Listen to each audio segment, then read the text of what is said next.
Selama hampir 1 dekade, ilmuwan mencari sumber virus baru yang mematikan, hingga ke gunung tertinggi dan gua terpencil di Cina. Akhirnya mereka menemukannya di sini pada Pulau di Gua Siton. Virus itu adalah virus corona yang menyebabkan wabah sindrom pernapasan akut parah, atau SARS, pada tahun 2003. Virus corona adalah sekelompok virus yang diliputi oleh protein berbentuk duri dan terlihat seperti mahkota, atau corona dalam bahasa Latin. Ada ratusan virus corona yang telah diketahui. 7 diantaranya menyerang manusia dan dapat menyebabkan penyakit. Virus corona SARS-CoV memicu SARS, MERS-CoV menyebabkan MERS, dan SARS-CoV-2 menyebabkan COVID-19. Dari 7 virus corona yang menyerang manusia, 4 menyebabkan salesma, yaitu infeksi ringan tapi sangat menular pada hidung dan tenggorokan. 2 lainnya menyerang paru-paru dan dapat menyebabkan penyakit yang lebih serius. Virus yang ketujuh, penyebab COVID-19, memiliki kedua fiturnya.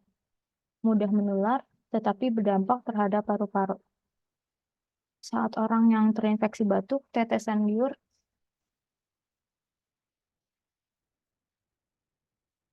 masuk ke hidung mereka. Virus corona semakin mudah menular dalam ruangan tertutup. Saat banyak orang berdekat-dekatan, udara dingin melindungi lapisan luarnya dari kekeringan, memungkinkan virus bertahan hidup lebih lama di antara inangnya, sementara sinar UV dari matahari dapat menghancurkannya.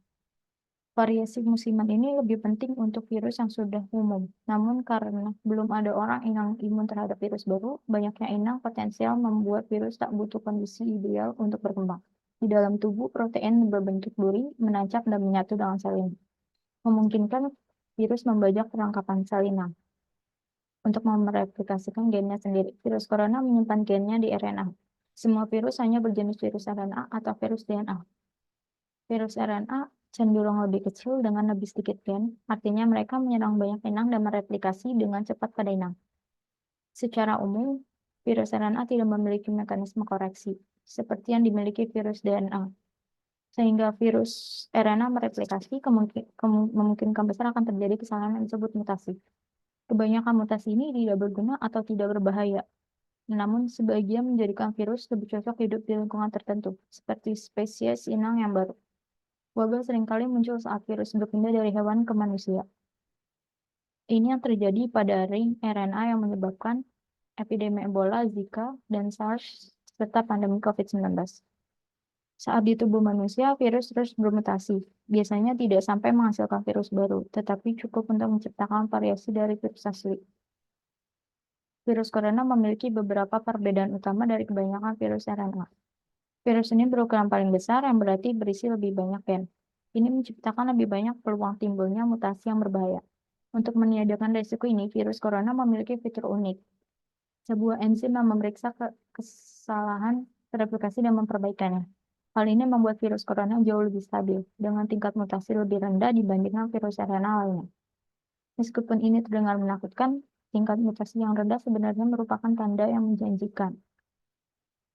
Untuk menaklukkan virus ini, setelah diserang, sistem imun kita dapat mengenali kuman dan menghancurkan mereka lebih cepat saat kita diserang kembali, sehingga tidak sampai membuat kita sakit. Namun mutasi dapat menyebabkan virus lebih sulit dikenali oleh sistem imun, sehingga lebih sulit untuk dilawan. Mutasi juga membuat obat virus dan vaksin kurang efektif, karena antivirus dan vaksin ditujukan spesifik untuk satu jenis.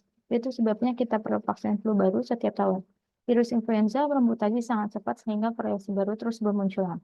Tingkat mutasi corona yang lebih rendah, berarti sistem imun kita, obat-obatan, dan vaksin mungkin dapat mengenalinya lebih lama setelah terinfeksi, sehingga dapat melindungi kita dengan lebih baik.